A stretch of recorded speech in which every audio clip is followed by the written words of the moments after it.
note, he wrote it in English and Chinese and said he's got a compromised immune system. The hospital he was at had the specific outbreak. We think it's unwise for him to travel. Yeah.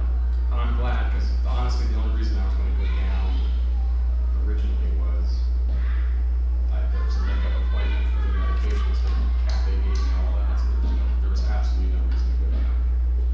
Well, as long as you took care of it. Could you give me just 1 second? I'll be right back.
Nope, you don't need to know.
Is there a way to register for people without diabetes?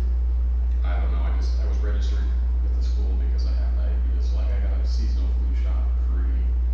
Then they're gonna have me on the COVID list because I have I diabetes. see. But I don't really have. You have to pay for it? No, I don't know. I would if I do. It's not a big deal. I'll pay whatever they want. But I don't know the answer because I don't. Well, it's probably not terribly expensive. Less than a plane ticket. Can't imagine it would be. And once you're vaccinated, then you can pretty much travel anywhere.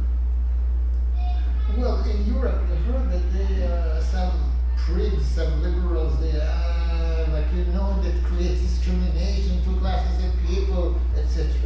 Oh, that bullshit. Look, I think Comrade Stalin had it right. Just He kidding. didn't know France. Just kidding. He didn't know France, so I don't know. Are you suggesting that Stalin was a monster? Well, I was born after he went to hell, so I never met him in person. We don't really believe in hell, though. There's only 11 months of it. I don't really know. I think many people deserve to go there. Fair enough. Judaism says it's only 11 months. In one of my books, I describe somebody like you who is kind of limited to English. And I said, if I were God, I would send this person to the paradise, but to the francophone section. And for him, that may be hell. Okay. Indifferent towards French or modern. If everybody speaks only French in the world, you hate it. I studied Latin. I studied French in high school, Latin. Oh, you went to finishing school. After high school, they took Latin? Yeah, my dad ministered Latin and Greek. Well, that's in your dad's generation, sure, but I took ecclesiastical Latin and King's Greek in high school and university. that's not Kenyan, that's Koine. No, the Greeks call it Kine. And I know because my professor was Greek. Well, look, I'm also Greek. In fact, I'm also Greek. I remember saying Koine because my dad had called it that when I was a kid, and I got a 10-minute lecture from my Greek professor saying, no, only Russians and Americans pronounce it Koine, and Greeks pronounce it Kine. And I went, okay. Okay, that's kind Well, Can you teach me anything but linguistics? Okay. I'm telling you what my Greek professor told me. I don't give a rat's ass what anyone says. I'm just telling you what my Greek professor said. He was Is that right in this sense, but actually, Okay, that's all. I don't care. I'm telling you what my Greek professor told me in graduate school and in high school. You can do with that what you will. I He don't wasn't care. God, and he may have made a mistake. Really? A linguist professor at the university level who's from Greece made a mistake. I'm going to give you a hint, dude. That's not possible. But thank you for playing the game. Okay, I'm happy you managed to fight while I was away. Well, gee, my 2 PhDs in divinity and the study of the Greek language say I have some ground by which to speak. Some, not a ton. But, by the way, Okay, I'm also okay. licensed to teach classical languages. So far be it for me to lecture on what the courts say. I'm And I actually. spent 2 years in Greece and learned the language there. Okay, let us begin. So today we're going to focus on something that is kind of not very central in the content of the weekly portion, but surely in Skila Mitzvot Sofeh. Great, Jonathan is watching us. Okay, let me just finish this. And okay, Was that whole thing recorded? I don't know. I don't know what was recorded and what not. Anyway, let me close the door. If it was recorded, my apologies. If it was recorded, I'll have one to listen. So today we're going to focus on something quite phenomenal and interesting at the same time. It's the way Judaism looks at the difference, the distinction between the genders, men and women, our Rebbe, the Lubavitcher Rebbe, relates to this in a very precise manner. We're talking about the song of the women. This is the time when the Jewish people left Egypt. 7 days later, if you were watching last week's class, we were talking about 3 days. They said they're going out to 3 days. They never came back. So they went for 3 days out of Egypt. And at the same time, there were messengers of Pharaoh that went with them. And after 3 days, when the messengers of Pharaoh thought everybody's heading back, but nobody was actually going back to Egypt, this wasn't a part of the plan, they actually went on, and those messengers had returned to Egypt. So 3 days they were walking, and then 3 days when the messengers are returning, they're walking more towards the desert, basically towards Israel. They were supposed to go directly to Israel if it wasn't for the sin that had caused them to wander in the desert. And as the messengers returns to Pharaoh, they tell him, the Jews aren't coming back, the Israelites aren't leaving, they left us and they have no intention to return. So Pharaoh takes whatever is left of Egypt, which apparently wasn't too much after the 10 plagues, and gathers everyone and says, we're going to get those Jews, we'll get the Israelites, we'll bring them back, they'll be our slaves forever. And on the 7th day, what they were journeying for 6 days, Pharaoh and his little army had done in 1 day. So they actually met on the 7th day right by the water at the Sea of Reed, or the Red Sea as it's also referred to. And of course we know the famous miracle, the big miracle. God had told Moses and the water had split. The Israelites, the Jews, went into the water. The Egyptians went after them into the water. The Jews went out of the water. The Egyptians stayed in the water and drowned there.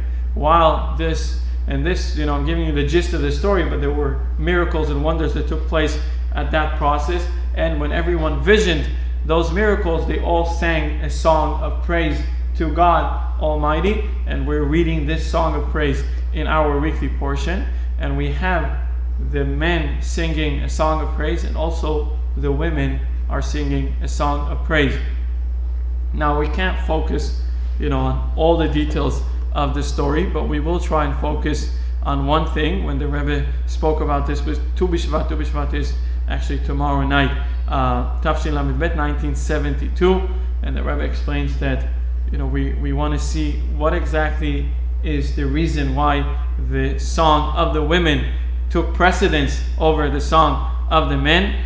And just as a side note, I'd like to tell you, to relate to the fact that we know, according to Jewish law, men are not supposed to listen to women singing, and the prohibition is not for women to sing, the prohibition is for men to listen.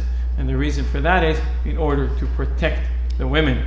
You see, we men sometimes are distracted, let's put it this way, easily distracted, or even easier than that. It's not their obligation to stop singing, it's our obligation to not listen. But of course, if there's a group of men and a woman is there, or a group of women, they're asked not to sing because we can't listen. But if they have to start singing, we just need to leave, right? Yeah. Instead of telling them to be quiet. Just a second. And the reason for that is because the voice of the woman, of course, depending on the fact she knows how to sing nicely, but some of them do, at least those who do sing, the voice of the woman has some sort of an impact on the men, and we don't want to have any negative impact.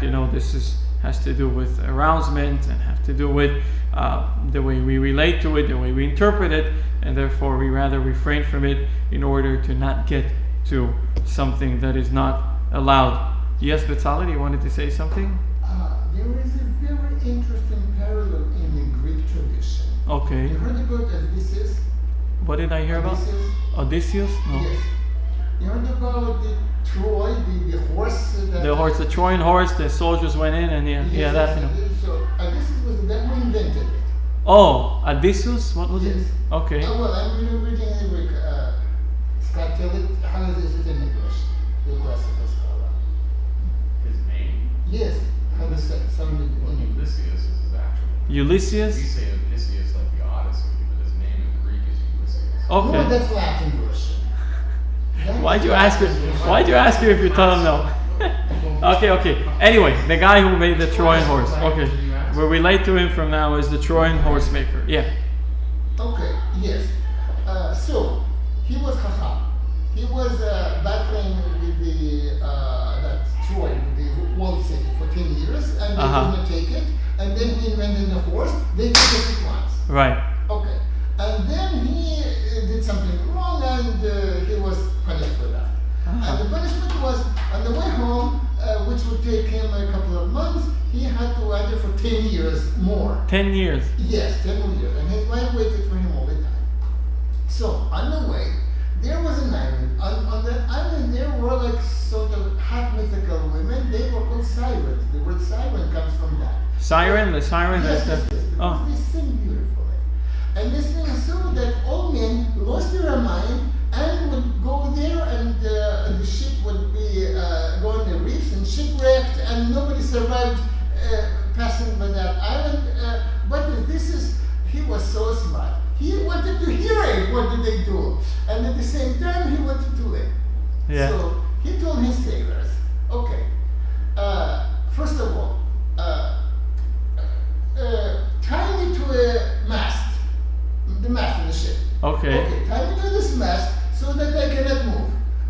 And then you all plug your ears, plug your ears, and so we'll pass near the island. So the sailors wouldn't hear it, and so they rode normally. Yes. And then he heard it. He wanted to go to the women, but he couldn't. Well, so women are dangerous. Okay. That's not the conclusion we want to get to, but anyways, the reading of the Torah. So let's look at the Haftarah. We read in the Haftarah, in this week's portion, the Haftarah. Marty, you know what the Haftarah is? The addition after the Torah reading. We read a segment from the prophets or the scriptures, and we'll soon see the reason why we do that. And here's the Haftarah history. Here's the source number 1 from Rambam Mishneh Torah Maimonides. Moses, our teacher, ordained that the Jews should read the Torah publicly on Shabbat and on Monday and on Thursday morning, so the people would never have 3 days pass without hearing the Torah. Moses says you cannot have 3 days without hearing the Torah. Okay, you remember that? No 3 days without hearing the Torah. That's why we read from the Torah on Monday, on Thursday, and on Shabbat.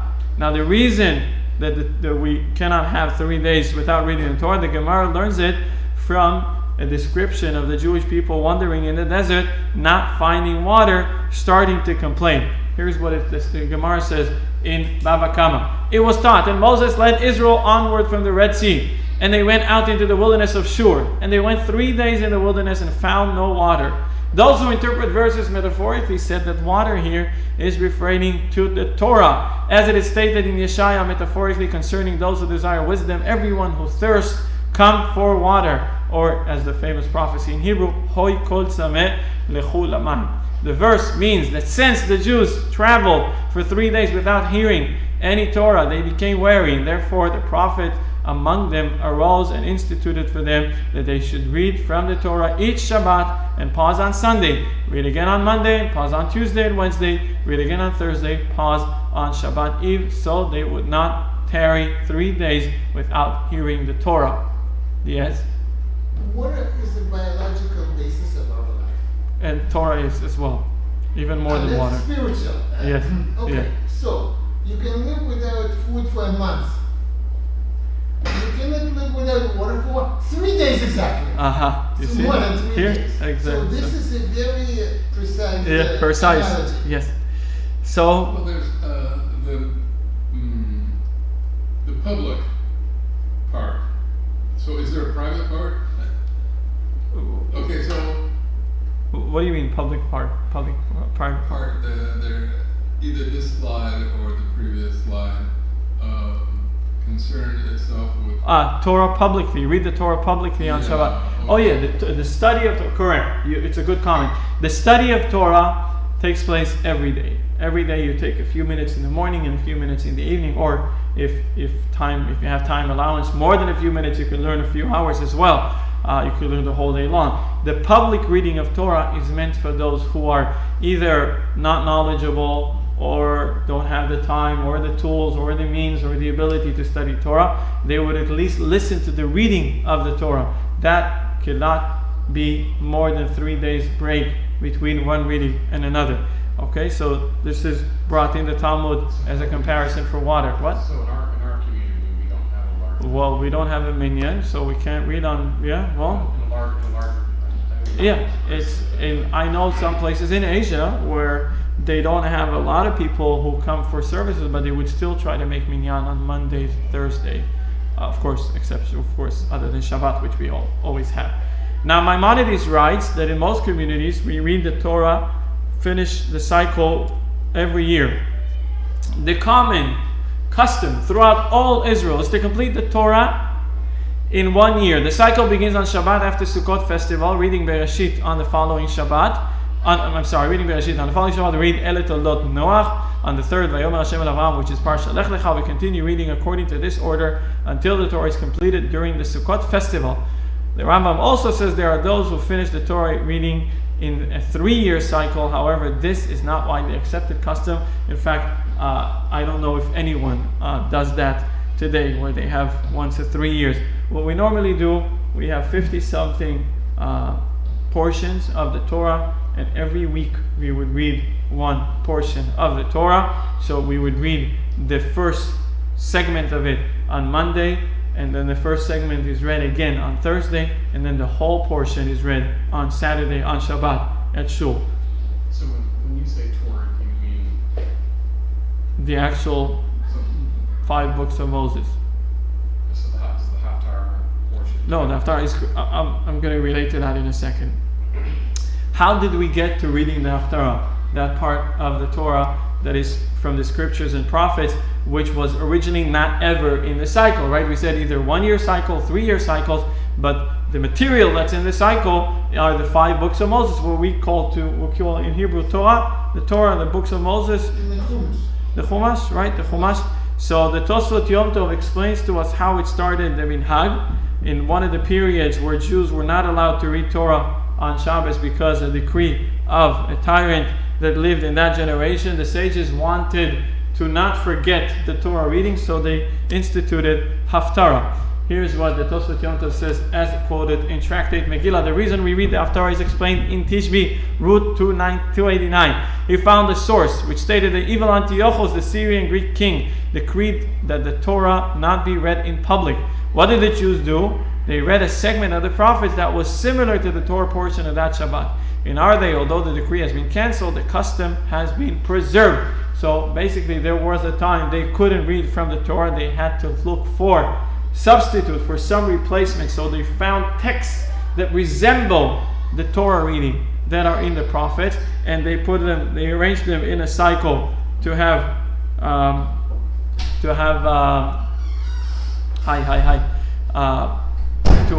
the same order of reading. And then, of course, when that king died, which is, of course, the way it is, right? Tyrants die, and we continue, and we move on to the next tyrant, I guess. So then this decree was cancelled, but they still managed. They kept the Haftarah. Yeah. That was not the last time when Torah was banned. Prohibited. Yeah. Yes. Today, you remember Abraham who was coming here, the Taiwanese guy? Abraham, a Taiwanese guy? Yes, a little fat like this. Okay. And he went to, was it place Xi'an? No. What's the place where the Jews live? Kaifeng. Kaifeng. Yes. He went to Kaifeng and he found that everything is smashed down. Yeah. Today, Yeah. they cannot read Torah now. Right. Now, Yeah. well, a little early there was a bit the same thing. People went to Bulan for that. And then still before there was Inquisition in Spain. So it's a long tradition to ban Torah. Yeah. You know why? Some of these tyrants, some of these kings or czars or whatever, they realize that our strength comes from the Torah, and if they ban us reading Torah, they don't let us read it, then we would lose our source of life. Little did they know, the sages, why do we call them sages? Because they're actually smart. So they always come up with a way. So they didn't let us read the Torah, then we read Haftarah. And then now we can read Torah, we can still read Haftarah.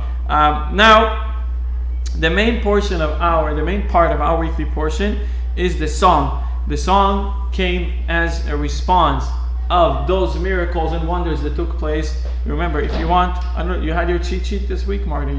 Did you look at the portion yet? Actually, I did do some homework. Oh, good. Okay, so you looked at the portion. You looked at the.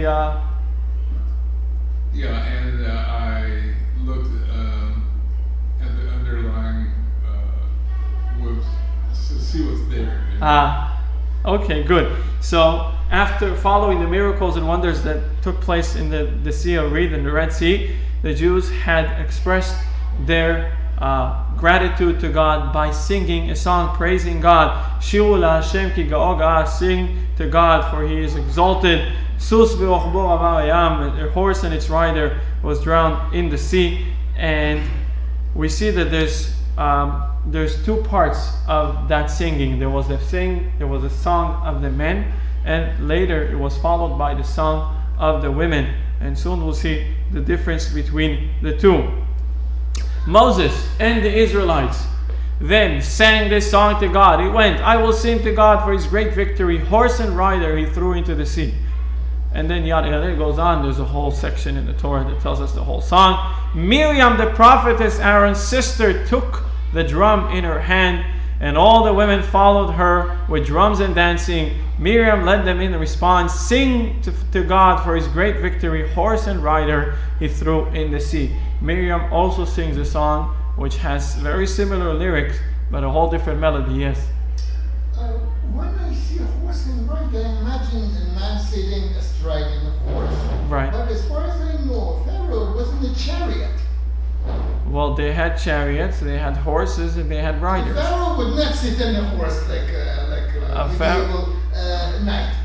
He was riding a chariot, and he had a charioteer. There were two people usually. Okay, the first one is like a driver, like chauffeur. Chauffeur. Yes, and then the Pharaoh is a passenger.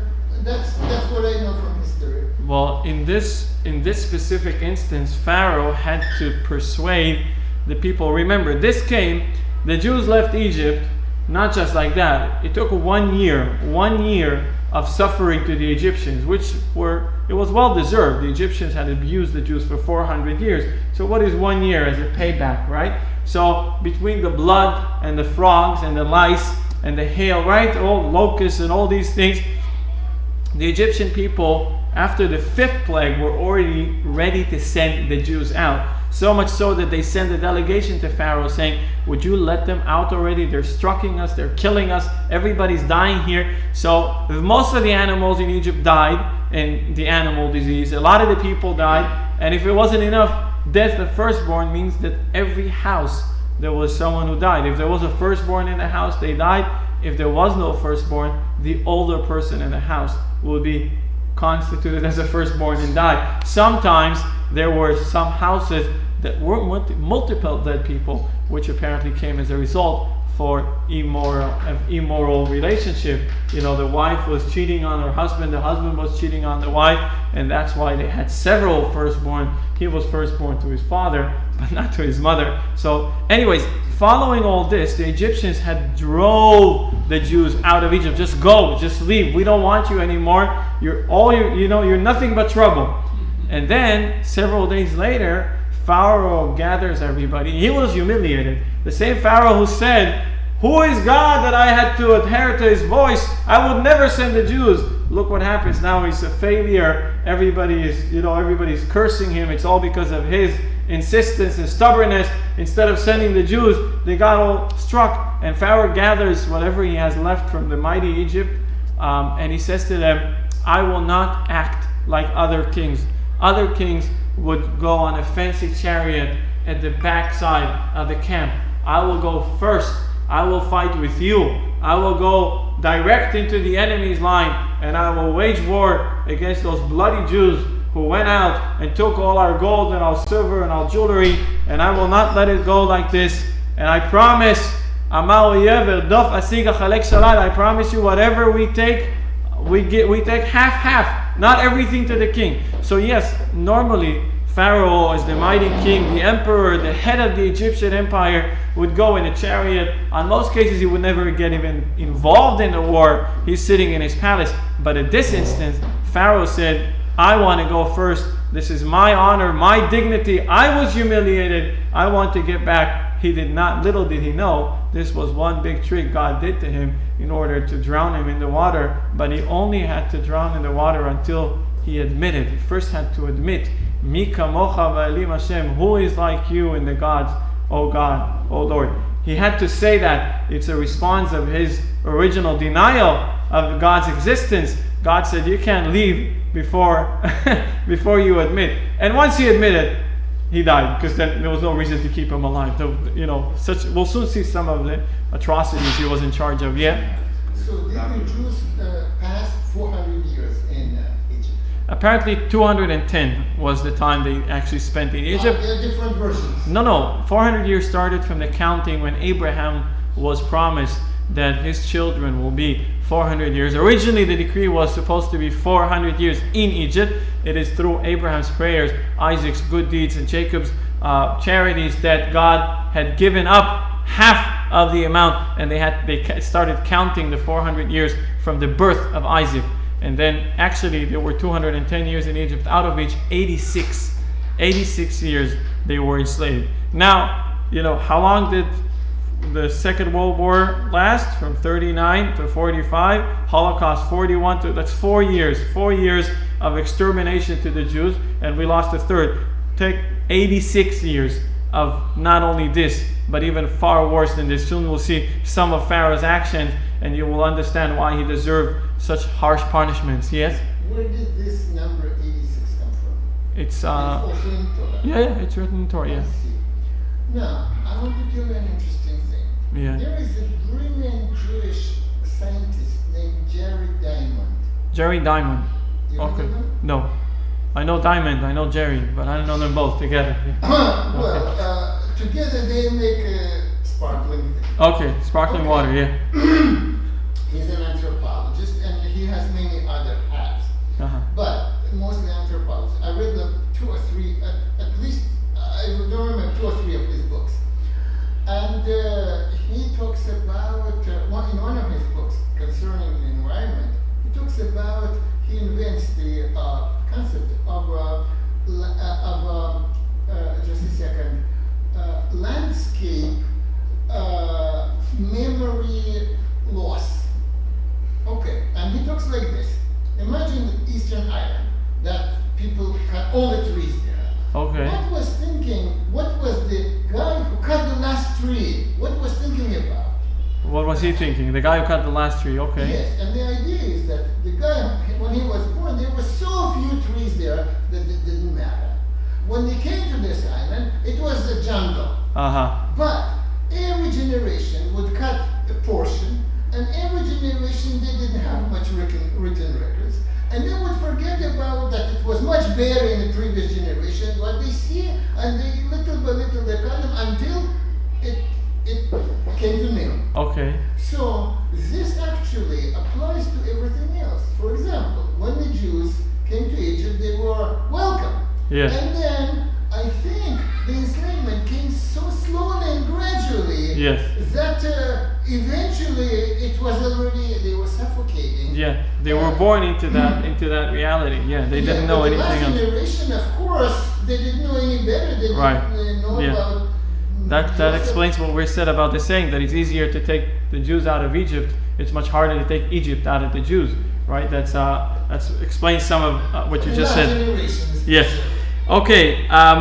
So Moses singing a song with the men. Miriam comes after his sister, sings a beautiful song with the women. Not only do they sing, they were performing artists. They had tambourines, they had drums, they had music, and this was all spontaneous. It wasn't a commandment. They all felt humbled. They all felt honored to vision those miracles and wonders that took place to ordinary people. They were just ordinary. They were just slaves, like he said. They were born into that reality, and all of a sudden they realize, Moses comes to them and says, you should know, you're Jewish. And God knows you, and He loves you, and He remembers you, and He's going to take you out of this place. And as they went out of this place, and all these miracles and wonders that took place, they spontaneously wanted to give praise to God by singing a song. And they sang that song, and also the women sang the song. We have in the Haftarah, the addition, we said that was instead of the Torah reading in a certain generation. Now we have it as an addition. Deborah sang, as well as Barak, son of Abinoam, on that day, saying, when vengeances are inflicted upon Israel and the people dedicated itself to God, bless the Lord. This is a different story on the story of Deborah. I won't go into it. After they were miraculously saved in the time of the king. Also, we have another song. David spoke to God the words of song on the day God delivered him from the hand of all his enemies and from the hand of Saul. So we have the prophets are also different types of song. King David was singing a song. Deborah the prophetess was singing a song. And here's what the Rebbe says about the women's song.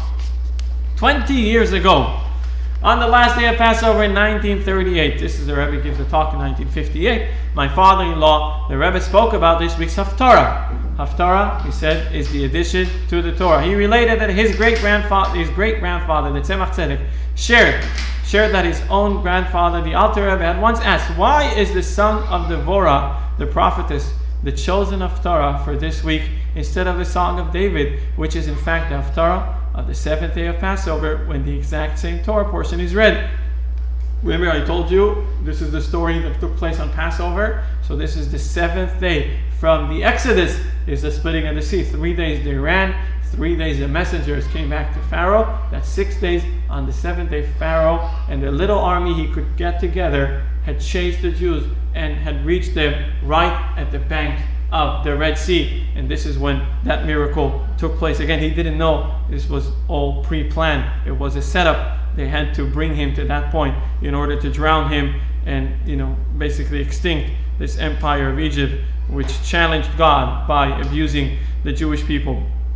This week's Parsha contains a song of men and women, respectively. First, Moses and all the men sang praise to God, and then Miriam the women took out musical instruments and sang praise to God as well. So why was the song of a woman, the song of Deborah, chose to be the Haftarah? Again, we're saying this is a time when they couldn't read the Torah. They had to take a part of the prophet to represent the Torah reading. So in the Torah reading, you have two types of song that is made by men and song that is made by women. If you want to remember the Torah reading in the time you can't read the Torah, which will you pick?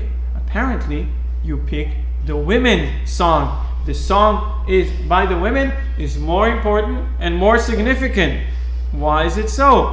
What is the reason that song was chosen? In fact, the song of the women in the Red Sea was happier than the song of the men. And why is it so? And the reason for that we'll soon see. The Alter Rebbe proceeded to share a long story, which is published in the above mentioned talk. We won't go into it. He concluded that although both the men and women sang praise to God when they left Egypt and crossed the sea, the women did so with music and dancing. They sang their praise in a much more joyous way. Therefore, the song of Deborah, a woman, was chosen for the Haftarah. Again, to represent the weekly portion. This was a time where you couldn't read the weekly portion, the time of Antiochus. He said, you can't read the Torah. You see the Torah? No. What are we going to do? Everybody can go to shul, but you can't read the Torah. So we'll take a piece of the prophet that represents the weekly portion. What piece represents our weekly portion? The song of Deborah, a song of a woman. Why song of a woman? We had both songs, men and women. Why were they choosing the song of a woman? Apparently the song of the women has more. Why were they more joyous? But now the new question arises, why indeed weren't the men as joyous as the woman? The answer is quite simple. When we receive something without investing effort, it is impossible to experience the same level of joy and gratification as an individual who worked long and hard to attain the same exact thing. Our sages say reward comes according to the anguish. The joy and satisfaction will always reflect the effort and toil that had been invested. The answer is simple. For the women, it was harder in Egypt. Think of it this way. The men had to work hard. They had to physically work hard. They were physically abused every day. The women, what is the natural inclination of the women? The children. So first of all the baby boys were drowned in the water. Imagine a woman carrying in her womb a baby for 9 months, going through the whole hardship to bring this baby into the world, and the next thing you know is she sees her baby boy drown in the water. What about the girls? The girls, you think the girls, they let them just go like this? They trained the girls to be Egyptian women. So the Jewish women, to see what's going on in front of their eyes, the suffering was so harsh. They couldn't take it, they couldn't bear it. And yet, they still had faith, and they still had belief, and they still knew that they're going to go out of Egypt, that this bad time is going to end, and it's going to end very soon. And when the Egyptians had finally let go, and the Jews went out, the women, they had such an internal joy, because they had seen so much in their eyes. They had suffered, they had absorbed for all these years. So the men, yes, they were working very hard. Also, we'll see what happens when the Israelites left Egypt and sang praise to God for their salvation. The men could not have possibly felt the same sense of joy that Miriam and the women felt at the moment. The worst of the Egyptian persecution began during Miriam's childhood. The greatest atrocity was the drowning of the newborn boys in the Nile. All of their suffering, slaving away in inhuman conditions, paled in comparison to the terrible decree of killing the newborns. Our sages also related that this came after a different atrocity occurred. Pharaoh would bathe in the blood of Jewish children. This is hard to even imagine, but Pharaoh was advised by his stargazer after he was ill. He had a skin disease, and he was advised the only way to be cured is to bathe. And the Gemara says every day 150 Jewish babies were slaughtered in the morning, and 150 Jewish babies were slaughtered in the evening to fill Pharaoh's bathtub. Now, does anyone have any feelings towards Pharaoh after all this we hear about the person? He was a monster that nobody could ever imagine, right? So for the women to see this taking place, this was far, far harder to bear than the men who have to work hard. Remember, the men were separated from the women. This is experienced by mothers more than fathers. Therefore, when they finally escaped Pharaoh and his evil decree, the joy of the women was far greater. Now, at this point, we want to elaborate a bit.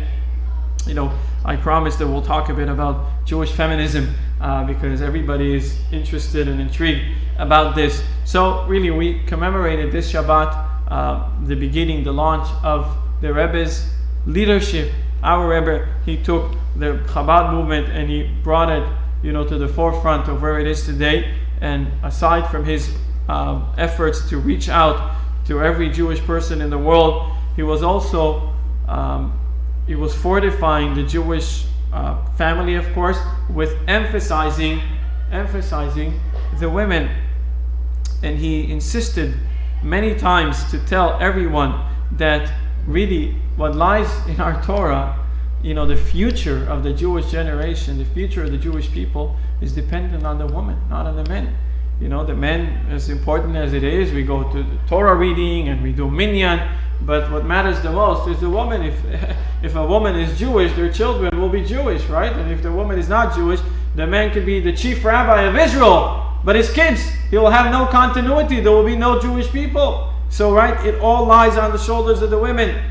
Also, we explained that. I think we had that last year and the year before. We're talking about why is it so? Why is it set by the mother, not by the father? And we're talking about how the soul of the boy or the girl or the baby is given by the mother. The mother is the one that experiences the child more than the father. Remember, you're still young, but I guess you already know, right? When a baby is brought into this world, when conception takes place, the man just gives his contribution and moves on, right? You just give your contribution, and then 9 months, it's in the mother's womb. She has to sleep with it and eat with it and drink with it and shower with it. And she eats and drinks what the man provides. What? She eats and drinks what the man provides. Well, what happens if he doesn't provide? Well, then maybe if she everything, has a baby with if everything is functional, we are not saying, but anyways, providing is one thing. I said, you give a contribution and you move on. The rest of the process takes place without you. You know the joys of fatherhood. I know the joys of fatherhood, but I cannot compare this to motherhood. I can tell you, because how can you compare it? I know I have children of my own. I could see. I also have children of my own. I understand. I understand. Well, I contributed something. In any event, more than the at the moment you can say. I wasn't saying that that you're supposed just to, the difference between a contribution and a commitment. You know that joke, the difference between a contribution and a commitment? So it says the chicken and the pig were walking down the street. So the chicken says to the pig, let's go have breakfast. And the pig says, great, what are they having? And he said, bacon and egg. So the pig says to the chicken, I'm not going. He says, why? He says, from you, they need a donation. From me, they need a commitment. Bacon and egg. That's the difference. Somebody says, are you committing, or are you just giving a donation? Donation is, here's your check, don't call me anymore. No, commitment, it's you. Commitment, you're giving yourself. It's not only your wallet or the hard working that you said, you're working hard providing. Commitment is far more than that. Anyways, I'm just saying the impression on the child is mostly by the mother, and that's why God gave the mother special strength. Rabbi Moshe Feller, who was a shliach in Minnesota, right? Yeah, Minnesota. He was one of the first emissaries, one of the first Chabad rabbis that were, set to go somewhere. Remember the headquarters in Brooklyn, the Rebbe said we have to build those Jewish centers and send everyone so that there will be a Jewish center everywhere. Before going out to Shlichus, before going out to his assignment, he went into the office of the secretary of the Rebbe, Rabbi Chadakov, and he says, what is my role as a rabbi, as a shliach, as an emissary? Rabbi Chadakov had given him the description, specific description of his role and what he has to do. And he says, what about my wife? What does my wife have to do when we go out? We're going to somewhere far. In those days, Minnesota was far. Now Minnesota is so near. Taiwan is far. But I guess in those days, nobody thought of Taiwan anyways. Well, I didn't say nobody. The Rebbe thought about Taiwan. And eventually he sent someone here. So he says, what about my wife? What will my wife do all that time? I'll lead the community. I'll have a congregation. I'll be teaching. I'll be lecturing. I'll be giving sermons. What about my wife? So he said, would you wait for me a few minutes? Rabbi Chanukov, the secretary, went into the Rebbe, came back, and he says the follows. He says, the job or the role of your wife is identical to yours. Whatever you do with the men, your wife does with the women. There are no limitations and no excuses. The Rebbe founded this concept of being an emissary, being a shliach, of being a rabbi. It's only meant for couples, by the way. Very, very rare that you would have someone not married holding a position of a rabbi. Why? Because it has to be done together, right? People are, there's men, there's women, and they have different issues and different matters, and they need to be treated in a different way, and they partner. I know for a fact from myself and my spouse, my wife, that I can't handle everything that she could handle, and the same applies to her as of me. So nowadays it's completely understood, but in those days it was quite a novelty. Throughout the years, we have more than 5,000 couples that are established in that system of Chabad around the world. And what? Chabad rabbis are typically very well read. Chabad rabbis are typically what? Well read. What does it mean, well read? Like getting ready for? Halakhically informed. Yeah, absolutely. Yeah, I mean, obviously not everyone has the same level, between rabbis and rabbis, different people, different interests, different mindsets. But yes, teaching and guiding, it's not only conveying of knowledge, because, knowledge you could find online or you could enroll in a course. A role of a rabbi is not only to articulate the words of God, it's in many cases to listen and also to give counsel. And, from my experience, women are far better than men on that, because women can connect easier. For men, we have all these, mechanism where we don't let our emotions out. maybe you're very different because you can show emotions all the time. But most people, they have this mechanism where I have to pretend like everything is okay, and I'm not gonna smile or cry. Chinese. And not only Chinese, even Jewish people. Face. Yeah. Anyway, it is what it is. That's how God created us. For men, it's harder to share emotions or to show emotions altogether. For women to shed a tear, it's no big deal, right? But for men to cry, it's apparently, whoa, what's going on, right? In any event, when speaking about giving counsel and listening or really sharing, women are far better than men on these matters, and they could connect. They could connect far better, and that's why be much more productive. Yes? Did you say that the Rebbe thought of sending somebody to Taiwan? I said he thought about it. I said Minnesota was in the plans. Taiwan wasn't, but they probably had it in mind. I understand that he passed away in the same year I came here, which is 26 years ago. 1992. 1994, yes, I'm sorry. That's when I came here. Yeah. And you came here like 10 years ago? I came here 10 years ago. And you were the first Syrian? I am, yeah. So he thought about it. And then you came here like 2 decades later? It just took time, everything takes time. I'll tell you something. When I came to visit Taiwan, not my first time, but when I came before moving out here, it was January 2010, and I stayed in on Nanjing Donglu, Nanjing East Road, and they were building the green metro line, the green line of metro, and the sign said, this was 2010, and the sign said that by 2012 they're going to finish the metro line on Nanjing Donglu. When they finished it, right? 2 years ago they finished the line, and they finally released. For years, the street, Nanjing East Road, you're driving on Nanjing East Road, was half blocked because they had, they dig the tunnel for the subway, and they had to, build everything, the infrastructure, the engineering, and whatever. So I'm saying processes takes time. The fact that, they don't necessarily, hold to their timing doesn't mean. So yeah, did he have in mind? I want to tell you something. He had you in mind, and you in mind, and you and me in mind. Yes, he had that in mind. He had that in mind. He had what? You think I skipped you? I'm sorry. He had you in mind, especially you. You see what I'm talking about? Anyways, what I'm trying to say is... That's not he, that's God. Say. Anyway, they're working together. Assembly here and assembly construction here is always behind the schedule. Yeah, always behind the schedule. What song are they singing? Okay, here. Pharaoh gave orders to his people. Every boy who is born must be cast into the Nile, but every girl should be allowed to live. The Medrash tells us during those many days, they are called many because they were days of suffering. The king of Egypt died, was inflicted with leprosy, and the leper is considered that the Israelites were groaning. What? Why were they groaning? Because the Egyptian wise men told Pharaoh, wise men, you call them wise men, this idiot. The Egyptian wise men told Pharaoh that his only cure was to slaughter 150 Israelite infants each morning and evening and bathe in their blood. When the Israelites heard this terrible decree, they began to groan and grieve. Yes, I'm sorry. Yeah. I see how Judaism values women, and compare it to the different traditions.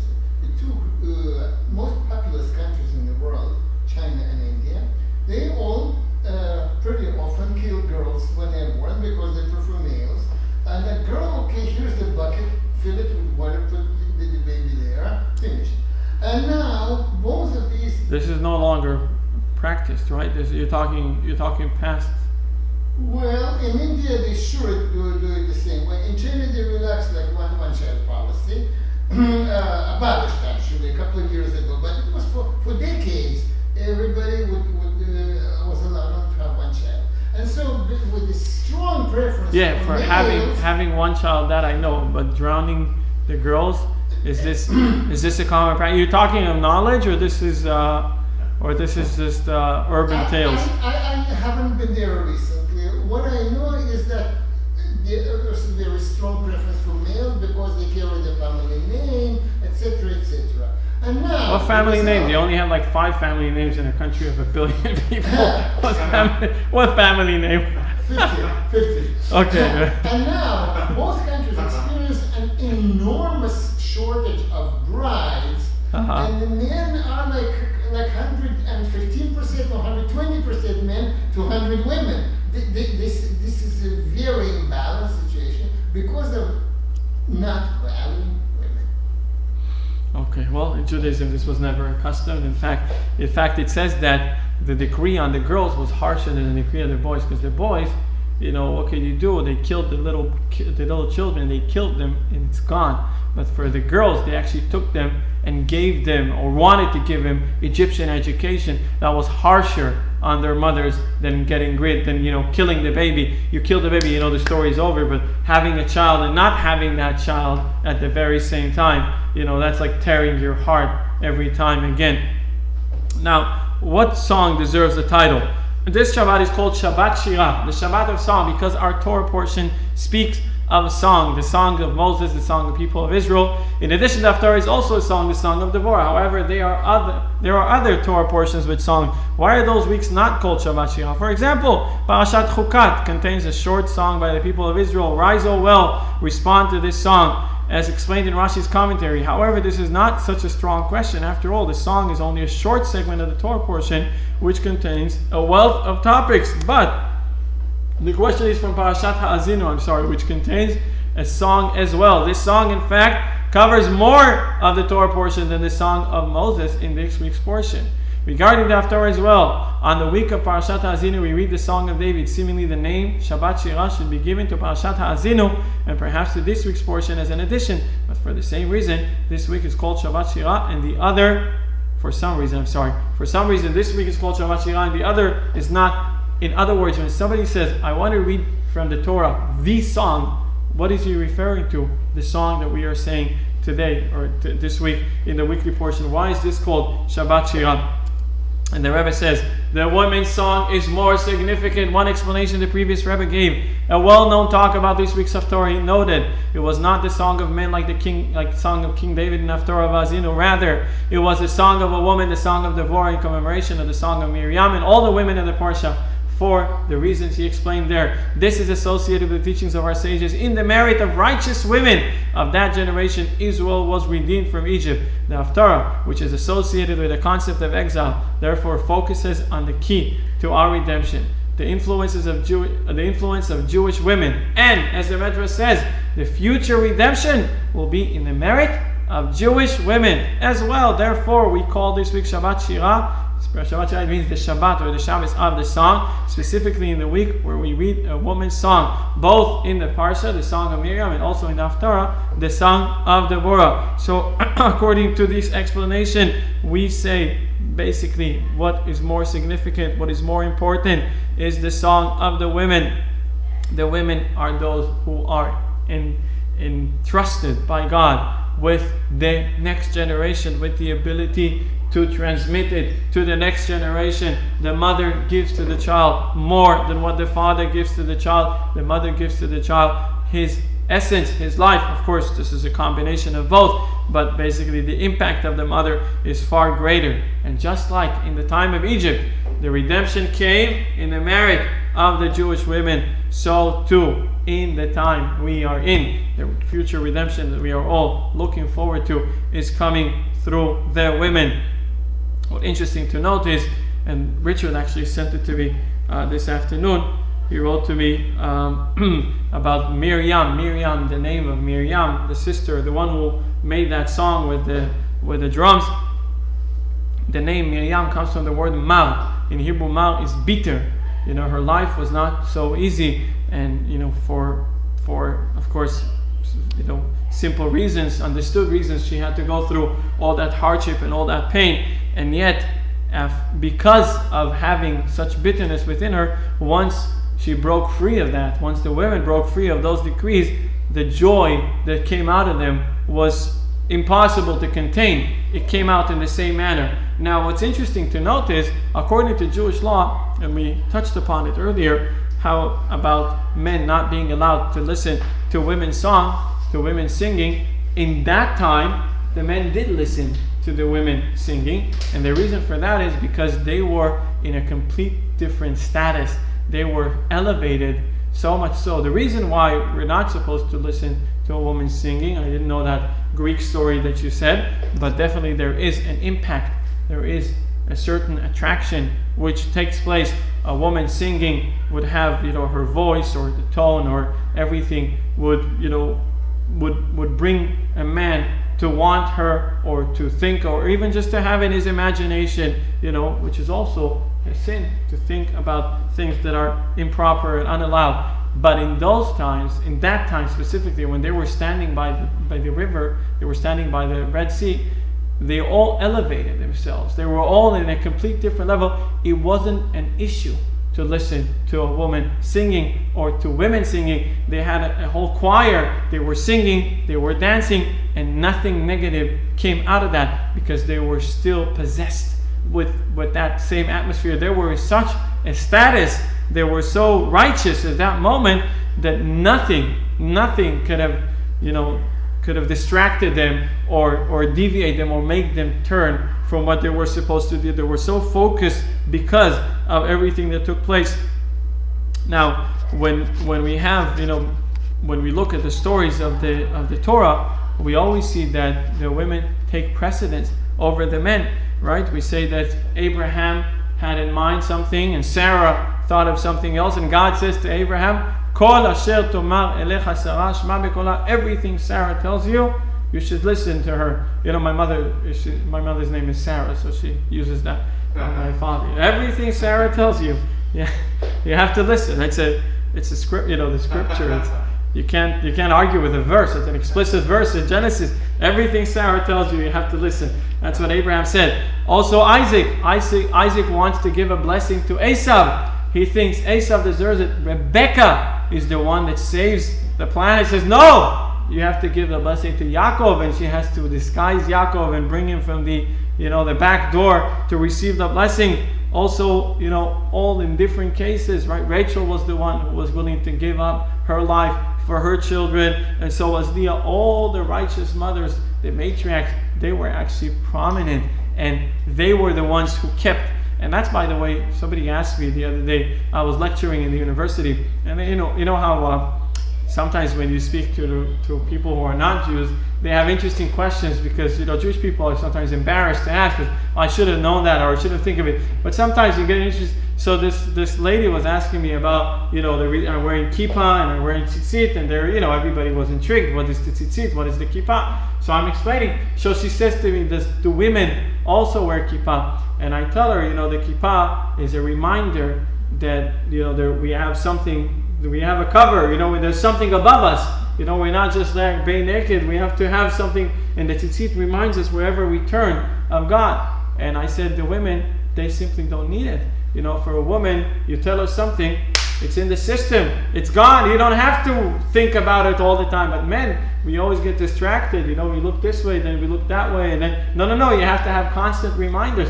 And it is true for women; they connect much more easily. For men, it takes time to persuade us and to make us, wait. And even if you persuade me, I'll still have questions, and wait, no. And even if I'll agree with you, I won't always remember that, right?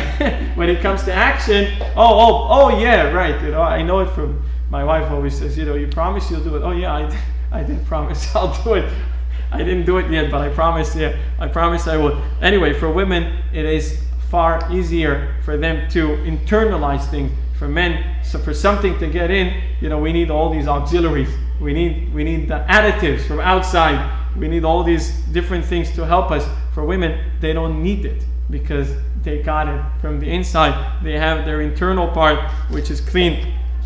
And indeed, between the fathers and the fathers were going a little, over the top, and the mothers, their wives, their daughters, they were the ones who brought them down to earth and said, hey, this is how it has to be done. And if you look through the whole Torah, you'll see the exact same model. So we cannot say that the men take precedence over the women. If we're going to say it, it's quite the other way around. You wanted to say something? You mentioned about the kippah. Right. Right. I was wondering what the tzitzit exactly before you said something. The tzitzit is meant to remind us. You have to wear it. And it has to be on four sides of your clothing, and then the reason you're wearing it on four sides is wherever you turn, you need to remember God. So you see, life is challenging, and not everything is milk and honey. right? And not everything is good and blessed. Some things are not so good, and we get confused. So God says you have to tie it, put it on your clothing on four corners. Wherever you turn, you have to remember, and based on that, you also conduct your life in the right way. Yes? There were men endowed with special abilities Yes. of seduction. Okay. There was a very famous Italian man named Casanova, and it became like a synonym of this kind of man, Casanova. Okay, I didn't hear him. But from what I know, on average, it's much easier for a woman to seduce a man than the opposite. Okay, yeah, you're right. That when it's not for a woman to seduce a man, it's much easier for a man to be seduced than a woman. Okay. That's what but we're saying the exact same thing, right? We're saying the exact same thing. Here's what the Rebbe says: women will bring their redemption. Torah is all about action. When we study in the Torah about the importance of the Song of Miriam and the Song of Deborah, it is a message that we should once again highlight the merit and the responsibility which is placed on the righteous women of our generation. And when they show true leadership, all other women and girls follow along, just as they followed Miriam, and they will all sing together, sing to God for His great victory in their own daily conduct, and the conduct of their whole household as well. We reflect in the will of God, as in the words of the song, Ki ga'o ga'a, God is exalted beyond all exalted. There's no reason to fear anything, because God transcends all obstacles, and this will bring the redemption from the Torah into reality. And here's a little video I wanted to show you about this very interesting woman. She speaks about, the site reports that the request is not valid. Isn't it beautiful that the video is invalid? Maybe like this. No? Are you going to go to the link? Okay. Open hyperlink. Oh, that's nice. That's nice. What's the hyperlink? If you paste it on Google, maybe it works. No, let me try. Okay. Control A, Control C. Okay. There's me in the thing. Jewish feminism. Maybe now. Yay! Working. Okay. Let's watch this. It's just 4 minutes or 5 minutes or something. Oh.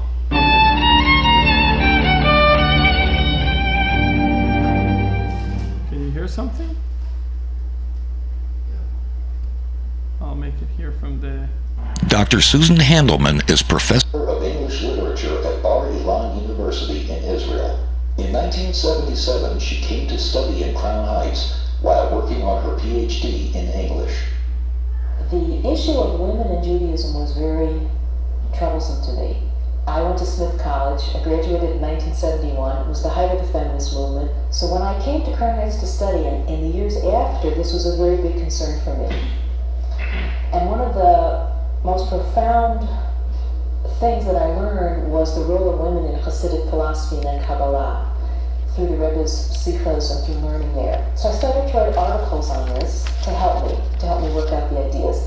So when I was studying there, and right after I wrote my first one, which was called The Jewish Woman 3 Steps Behind with a question mark, and I sent it into the editor of a journal called the Yiddish Haim, the Jewish Home, which was put out by Neshei Chabad, the Jewish Women's Organization of Crown Heights. And it was edited by a woman. It was half English, half Yiddish. Nice little magazine. And at that time, my uncle, who was very, very dear to me, was like a grandfather, got very, very ill. I sent in the essay to the woman editor, and at the same time, about a few weeks later, I wrote into the Rebbe for a blessing for the recovery of my uncle. And right away I got an answer from the Rebbe's secretary that the Rebbe would pray for my uncle's recovery. And then another very interesting line. It was written in Hebrew in the third person, in kind of the way that you write politely with great respect, in the European style. Neheneti mima'amara b'yidishahem haba aleinu l'tova. I enjoyed her, this is your article, in the Yiddish, forthcoming Yiddish Haim. I thought, how did the Rebbe know that I wrote an article in the Yiddish Haim about Judaism and feminism, and that he enjoyed it? The Rebbe, I understood from friends of mine who worked closely in his office, got at least 400 letters a day, endless numbers of faxes, endless numbers of phone calls, met people into all hours of the night, was overseeing thousands of his Chabad Shluchim emissaries all over the world. So how did he know, and how did he, that I wrote this article in the Yiddish Shehem? So the editor told me that the Rebbe had such a concern for women and for their activities, and so wanted to encourage them, that after she edited all the articles, he also went over them and edited them himself. And I have the manuscripts, and I wrote in English. So as a favor to me, she gave me back these manuscripts. I was astonished. I taught writing. I taught freshman composition. I'm an English professor. I was working on my PhD in English.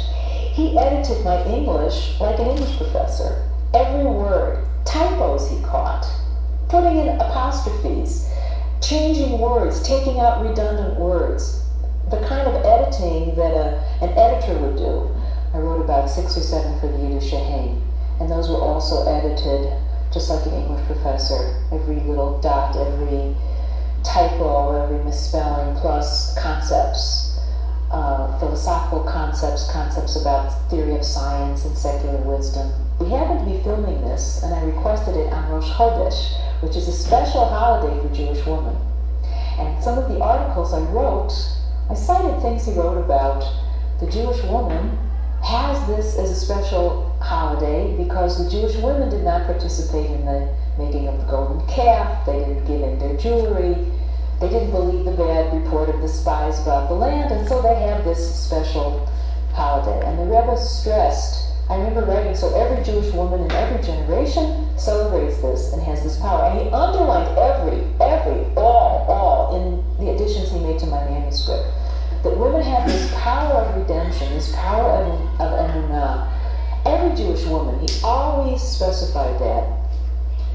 And therefore, every Jewish woman, no matter who she is, no matter what she does, every single encounter I learned from the Rebbe has a power to affect the world. See that? See that? This is a first-hand impression. Anyway, yeah. What? Yeah, this is next week.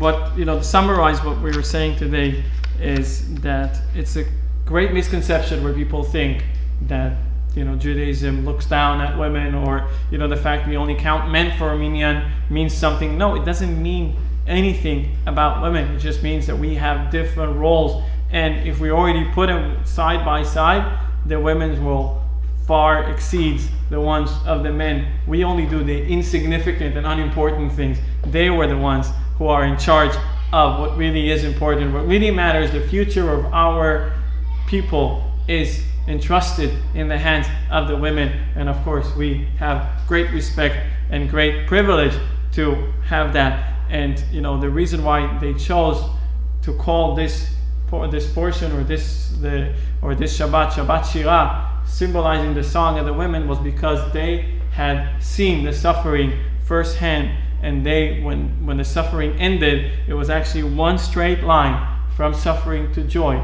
And the more they suffered, the more joyous they were. And that's why not only did they sing, they also danced, and they also used all the musical instruments.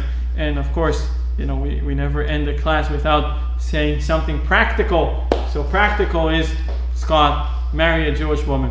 That's very practical. And what's more practical than this, right? You line her up, I'm ready. Okay. Watch out, it's recording.